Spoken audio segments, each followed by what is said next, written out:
Salam Indonesia. Pada konten kali ini, Indonesia mengajak teman-teman semua untuk menelusuri pencetakan Quran pertama di Indonesia dan apa hubungannya dengan pemerintahan Jepang.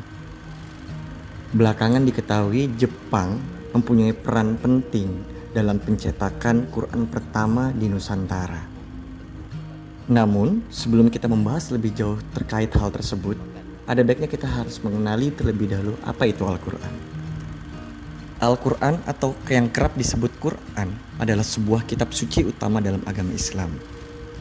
Umat muslim percaya bahwa Al-Quran difirmankan langsung oleh Allah kepada Nabi Muhammad melalui malaikat Jibril, berangsur-angsur selama 22 tahun, 2 bulan, dan 22 hari atau rata-rata selama 23 tahun, dimulai sejak tanggal 17 Ramadan, saat Nabi Muhammad berumur 40 tahun hingga wafat pada tahun 632 Masehi. Umat muslim menghormati Al-Quran sebagai sebuah mukjizat terbesar Nabi Muhammad, sebagai salah satu tanda dari kenabiannya, dan merupakan puncak dari seluruh pesan suci atau wahyu yang diturunkan oleh Allah sejak Nabi Adam dan diakhiri dengan Nabi Muhammad. Menurut beberapa ahli sejarah, sahabat Nabi Muhammad memiliki tanggung jawab untuk menuliskan kembali wahyu Allah itu berdasarkan apa yang telah para sahabat hafalkan. Setelah Nabi Muhammad wafat, para sahabat segera menyusun dan menuliskan kembali hafalan wahyu mereka. Penyusunan kembali Al-Quran ini diprakarsai oleh Khalifah Abu Bakar Asy-Syiddiq atas usulan dari Umar bin Khattab dengan persetujuan para sahabat senior. Al-Quran sendiri menjelaskan bahwa isi dari Al-Quran adalah sebuah petunjuk. Terkadang juga dapat berisi cerita mengenai kisah bersejarah dan menekankan pentingnya moral. Nah, dari berbagai sumber yang dirangkum oleh Indonesia sebagai salah satu negara dengan mayoritas umat muslim terbanyak di dunia menjadikan Al-Quran sebagai sebuah rujukan, khususnya bagi umat muslim. Tapi tahukah Anda sekalian bahwa sejarah panjang pencetakan Al-Quran di Indonesia ternyata tidak dapat dilepaskan dari andil pemerintahan Jepang. Menjelang masa penjajahannya berakhir di Indonesia pada September 1944, Jepang ternyata pernah berjanji akan mencetak Al-Quran di Indonesia. Janji Jepang tersebut ditangkap oleh Masyumi pada saat itu. Ya, pihak Masyumi mengirimkan utusan ke Cirebon guna mengadakan perundingan dengan Ali Afif dan Qodir Afif, pemimpin penerbit dan pencetakan Al-Misriyah Cirebon. Dari perundingan tersebut, tercapailah kesepakatan bahwa Al-Misriyah akan mencetak 100.000 mushaf Al-Quran. Pencetakan mushaf secara besar-besaran baru terjadi pada 11 Juni 1945 dan dipimpin seorang ulama yang juga pemilik percetakan Al-Misriyah, yakni Abdullah Afif. Prosesi dimulainya pencetakan dihadiri oleh pemuka-pemuka Shumubu atau kantor urusan agama pada saat itu dan Masyumi, di antaranya Wahid Hashim, Muzakir, Junaidi, dan Muhammad Zain Jambek. Hal ini tentu akan disambut dengan gembira oleh segenap rakyat karena Al-Quran adalah suatu barang yang amat penting dalam penghidupan umat muslimin.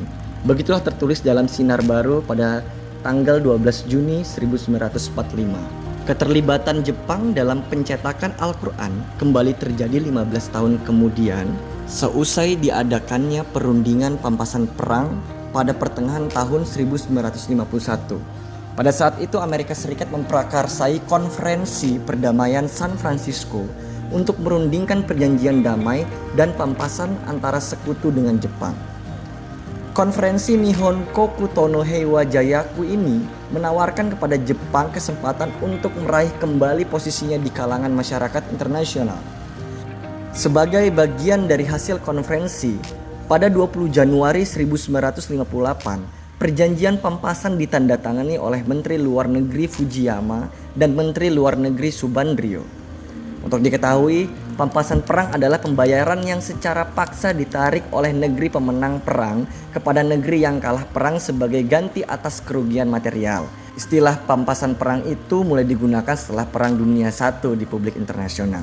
Perjanjian itu menetapkan bahwa Jepang akan membayar 223.080 juta dolar selama 12 tahun dengan cicilan 20 juta dolar setiap tahun dalam bentuk barang, modal, dan jasa, kemudian menghapuskan utang niaga sebesar 176.920 juta dolar dan memberikan bantuan ekonomi sebesar 400 juta dolar. Pada saat itu Masashi Nishihara, Profesor Akademi Pertahanan Nasional Jepang, menyebutkan bahwa perjanjian pampasan perang tersebut memuat 6 kategori. Pertama, transportasi dan komunikasi, kemudian pengembangan tenaga, pengembangan industri, pengembangan pertanian dan perikanan, pertambangan, dan jasa atau pelayanan lainnya. Nah, sejumlah departemen di Indonesia sangat antusias untuk mendapatkan alokasi dana tersebut, termasuk Departemen Agama yang meminta bagian harta itu guna untuk mencetak kembali mushaf Al-Quran. Meskipun tuntutan ini dikabulkan, namun ternyata masih menyisakan sikap pro dan kontra di kalangan masyarakat Indonesia. Karena Kiai Haji Wahid Wahab, Menteri Agama ke-7, menunjuk Jepang sebagai tempat pelaksana proyek tersebut. Perusahaan Jepang yang menggarap proyek ini adalah Topan Printing Co. Ltd. Untuk diketahui, Al-Quran dicetak sebanyak 5 juta eksemplar dengan biaya 1.800 US dollar. Nah, begitulah kira-kira catatan sejarah yang terekam khususnya terkait dengan pencetakan Al-Quran di Nusantara atau Indonesia. Ternyata Jepang juga punya banyak andil dalam pencetakan Al-Quran di Nusantara. Sepertinya umat muslim harus terima kasih sama Jepang. Bagaimana menurut kalian?